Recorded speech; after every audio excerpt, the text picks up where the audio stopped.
Doctor BR Ambedkar Konaseema జిల్లా 75వ వార్షిక council సమావేశానికి అధ్యక్షత వహించినటువంటి జిల్లా అధ్యక్షుడు దొరబాబు గారికి, ప్రధాన కార్యదర్శి బల్లంరాజు గారు, అలాగే ఇక్కడ ముఖ్య అతిథిగా విచ్చేసినటువంటి మన ఉభయ గోదావరి జిల్లాల పట్టభద్రుల ఎమ్మెల్సీగా కంటెస్ట్ చేస్తున్నటువంటి రాజశేఖర్ గారికి, అలాగే మన రాష్ట్ర సహచరులు శివప్రసాద్ గారు, రాంబాబు గారు, అలాగే వివిధ కమిటీల కన్వీనర్లకు, దయాశీలైనటువంటి సీనియర్ నాయకులందరికీ కూడా, అలాగే చేసినటువంటి సిబిఐ నాయకులు సత్యబాబు గారికి, చేసినటువంటి మహిళా ఉపాధ్యాయులు, కార్యకర్తలకు అందరికీ కూడా పేరు పేరున విజయాభినందనలు తెలియజేస్తూ, మిత్రులారా, మరి కోనసీమ జిల్లాలో ఇంత ఘనంగా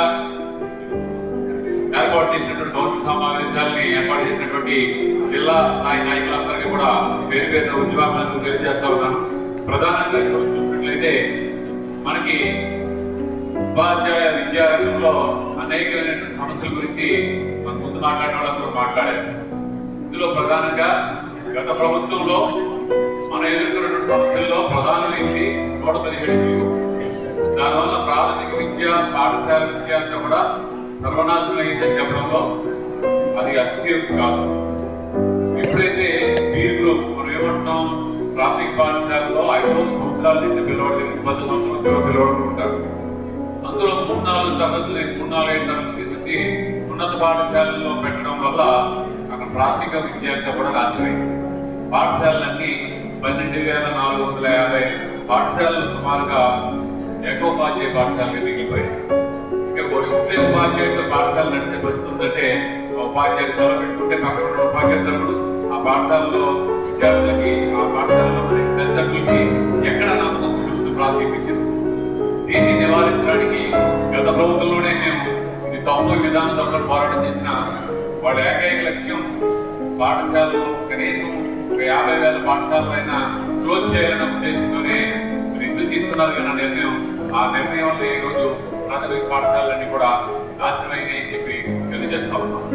దాన్ని నివారించడానికి ఈ ప్రభుత్వం ఏర్పడిన తర్వాత మనం ఇచ్చినటువంటి ప్రాతినిధ్యంలో మొట్టమొదటి ప్రాతినిధ్యం ఏంటంటే తెలుసా, ప్రాథమిక విద్యను బలోపేతం చేయాలి. ప్రాథమిక విద్య అనేది పునాది లాంటిది. అది లేకుండా ఎన్ని బిల్డింగ్లు కట్టినా అవి నేలకొంటాయి తప్ప అది బలమైనటువంటి వ్యవస్థ అనేది ఏర్పడుతుంది. దాని ప్రత్యామ్నాయంగా మనం ఏం చెప్పామంటే, ప్రతి గ్రామంలో మోడల్ పాఠశాల, ఆదర్శ పాఠశాలలు పెట్టండి. ఆదర్శ ప్రాథమిక పాఠశాల ఎట్లా ఉండాలి అంటే, ప్రతి తరగతి గదికి ఒక ఉపాధ్యాయుడు ఉండాలి. Irrespective of role. 40 మంది పిల్లలు ఉన్న 5 నుంచి 40 అనుకున్నా కానీ ఒక టీచర్ ఉంటేనే వాడి క్వాలిటీ విద్య అందుతుంది. అవసరమైతే దగ్గరలో ఉన్న పాఠశాల పెద్ద చేసైనా సరే మనకి ప్రాథమిక పాఠశాల ఆదర్శవంతంగా తీర్చిదిద్దాలని చెప్పాము. దానికి ఒక 3 సంవత్సరాలు అవకాశం ఇవ్వండి. ఆ 3 సంవత్సరాల్లో ఎప్పుడైతే మనకి రోజు తక్కువ 5 టీచర్లు ఎప్పుడైతే ఇచ్చామో, తల్లిదండ్రుల్లో మా పిల్లడికి ప్రతి క్లాస్ ఒక ఉపాధ్యాయుడు ఉన్నాడు, అక్కడ మా పిల్లడు మంచి విద్యను అందుతుందని నమ్మకాన్ని కలిగిస్తే తప్పనిసరిగా ఆదర్శ పాఠశాలలు గిటగిటలాడుతూ రాబోయే 3 సంవత్సరాల్లో పూర్తి స్థాయిలో విద్యార్థులతో కడగలాడుతూ ఉంటాయని చెప్పి సజెషన్ ఇవ్వడం జరిగింది. దాన్ని పరిధిలో తీసుకుని ఈ మోడల్ పాఠశాలని నెక్స్ట్ అకాడమిక్ ఇయర్ స్టార్ట్ చేయడానికి రంగం సిద్ధమైందని చెప్పి తెలియజేస్తా ఉన్నాం మిత్రులారా. అదేవిధంగా ఈరోజు టీచర్లు ఇన్ఫర్మేషన్ సిస్టమ్ అని చెప్పి మనకి మన టీచర్ ఇన్ఫర్మేషన్ సిస్టమ్ ఎక్కడైతే ఉందో అందులో ఉండే లోటుపాట్లని ఇప్పటికీ కూడా సాఫ్ట్వేర్ లో ప్రాబ్లమ్స్ ఉన్నాయి. ఇవన్నింటినీ కూడా ఉన్నంత వరకు మనం సెలవుల లోపలనే దీన్ని అప్డేట్ చేసుకుంటే నదుల కోసం కానీ, బదిలీల కోసం కానీ అప్పటికప్పుడు ఇన్స్టెంట్ గా మనం పెట్టుకోవాల్సిన అవసరం ఉండదు. డిఎస్సి తీసుకుంటాం. ఒక ఉదాహరణ చెప్తా ఉంటాం. టీచర్ కి పెర్ఫార్మెన్స్ పాయింట్ పెట్టాలని ఆలోచన ప్రభుత్వం ఉంది. బదిలీకి వెళ్తారు. ఇక్కడ హై స్కూల్ టీచర్స్ ఎంతమంది నాకు తెలియదంటే, ఓకే, హై స్కూల్ టీచర్స్ ఉన్నాడంటే ప్రతి హై స్కూల్స్ లోనూ ఎన్ఎంఎంఎస్ ప్రోగ్రామ్స్ నడుపుతా ఉన్నాయి. కానీ మనం ఆ టైంకి ఎవరో 1-2 ఉపాధ్యాయులు ఎంగేజ్ అవుతూ ఉంటారు. ఈ డిఏఎస్ లో ఎన్ఎంఎంఎస్ కి మీకు ఎంగేజ్ అయ్యారా అని కాల్ పెట్టుకోతా ఉంటారు. అందులో ఎస్ అని పెడితే మీకు రేపు బదిలీలో మార్కులు వస్తాయి. ఇక్కడ మీరు బాగా చెప్తా ఉంటారు, వాడికి కష్టపడి చెప్తా ఉంటారు, ఎన్ఎంఎంఎస్ లో టిక్ పెట్టుకోరు. ఆ రోజు ఇంటర్నేషనల్ సర్టిఫికేట్ పట్టుకుని నేను ఎంఎంఎస్ చెప్పానండి, మా పిల్లలకి 5 మంది వచ్చి చెప్పినా ఎవరు పట్టించుకోరు. కారణం ఏంటి? డిఏఎస్ లో నమోదు కాకపోవడం. అట్లాగే ప్రాథమిక పాఠశాలలో ఉపాధ్యాయులు ఉంటారు, వాళ్ళకి కొన్ని నవోదయ కానీ నవోదయ కోచింగ్ ఇస్తా ఉంటాం పిల్లలకి ఎక్స్ట్రా క్లాస్ చేసుకుని. అట్లాగే ఇంకా సైనిక్ స్కూల్స్ కూడా వెళ్ళి పిల్లలు ఉన్నారు మన దగ్గర. ఆ ట్రైనింగ్ ఇచ్చిన పిల్లలకి ఆ టీచర్లు ఎవరైతే ఉన్నారో వాళ్ళందరికీ కూడా పెర్ఫార్మెన్స్ పాయింట్స్ రాబోతా ఉన్నాయి. అవి కనుక మనం టీఎస్ నమోదు చేసుకుని మన పిల్లల్ని నవోదయం తయారు చేస్తే అది కూడా పెర్ఫార్మెన్స్ పాయింట్ లోకి వస్తాయి. ఇవన్నీ కూడా అప్పటికప్పుడు మన బదిలీలో చదువుకున్న తర్వాత అప్పుడు మొదలెడతామని కుదరదు. ముందు నుంచి కూడా ఇది గత 2 సంవత్సరాల నుంచి కూడా ట్రైనింగ్ తీసుకుంటారు.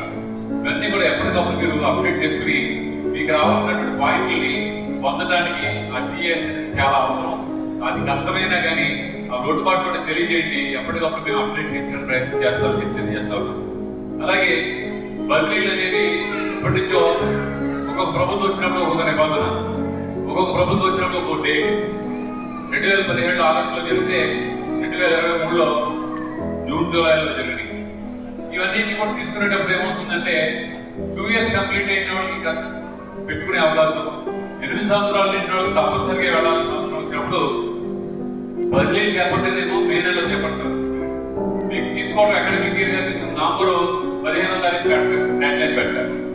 దానివల్ల కోర్టు కేసులు పడి మీరు ఎప్పుడు బదిలీ చేసి అప్పుడు తీసుకోవాలి. కానీ అగ్రికల్చర్ డిపార్ట్మెంట్ కోతలు అయిపోయిన తర్వాత, ఇరిగేషన్ డిపార్ట్మెంట్ ఏమో కావాలి కట్టేసిన తర్వాత, ఎడ్యుకేషన్ డిపార్ట్మెంట్ ఏమో అకాడమిక్ ఇయర్ అయిన తర్వాత ఇంకా ఏమీ లేవు ఎక్కడని ఒక డెడ్ లైన్ పెట్టి ఆ డేట్ చేయండి అని చెప్పి కోర్టులు హెచ్చరించిన పరిస్థితుల్లో తప్పనిసరిగా మనకి బదిలీ చట్టం కావాలని చెప్పి మనం కోరాం.